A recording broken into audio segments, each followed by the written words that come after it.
Hi, I'm Rich Ferguson and welcome to the Unorthodox collection.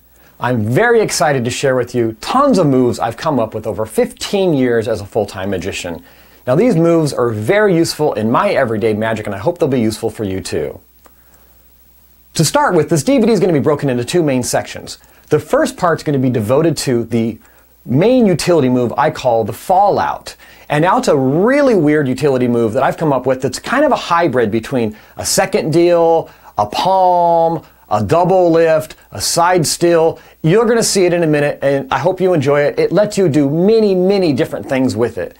The second half of the DVD is going to be devoted to just a whole variety of unorthodox moves that are basically moves that are somewhat common in magic, some that aren't, and they're things that I've come up with by seeing maybe some things on TV when I was younger and trying to reverse engineer it like we all do, and I've come up with things that maybe aren't even that common in magic, some of which are completely unheard of according to some guys that have helped me do the history on this DVD. So I'm really excited to share those with you. And before we move on, I wanted to give you a little bit of a little history of me as well, so you know kind of how I tick and where I've come from and why it is that I've come up with the moves I've come up with.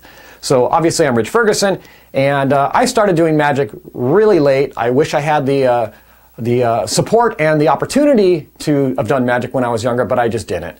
And I started doing magic in my mid-20s. That's when I first discovered it. I never even knew what magic was. I was very into human behavior and profiling and all that kind of stuff. So I was into psychology and that type of stuff. So magic was a really good fit for me. I grew up in a city called Salinas in California. I grew up on the streets, and just give you just a quick nutshell. I got adopted at 12. I got taken out of a really interesting situation at 12. Adopted, luckily, and I got moved down to San Luis Obispo, California, where I live now. And I didn't learn to read till I was 12. So the way I learned was very through observation, trial and error, reverse engineering, and things like that. I mean, I'm fast on my feet. I think I have common sense and street smarts, and I think that's what got me through school and life. And I sure wish I discovered magic in junior high or high school, but I didn't. I was kind of a prankster, but I just didn't do magic. So to fast forward, when I did discover magic, I absolutely loved it, but I didn't have any access to someone to teach me, to mentor me. I didn't have any books or DVDs. There weren't any magic shops where I lived. So I just saw a little bit of it here and there on TV, and I kind of just played and dabbled with cards and coins and just kind of came up with what is pretty basic stuff in magic. I just kind of re-engineered things and came up with my own versions of things. But through that process of doing that for many years, I became a professional magician. I decided to quit my job, and I loved entertainment, so I started doing that.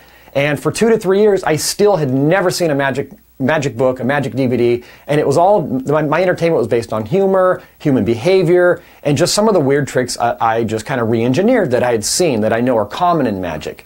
And from there, things progressed to where you start to learn, as you all know, in magic, you start learning second deals and top changes and all these different techniques that many magicians do.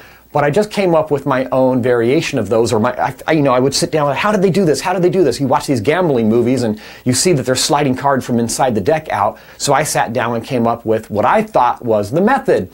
Fast forwarding several years, once you start meeting other professional magicians, you quickly learn, you spent a lot of time spinning your wheels when you could have just read it in some book somewhere.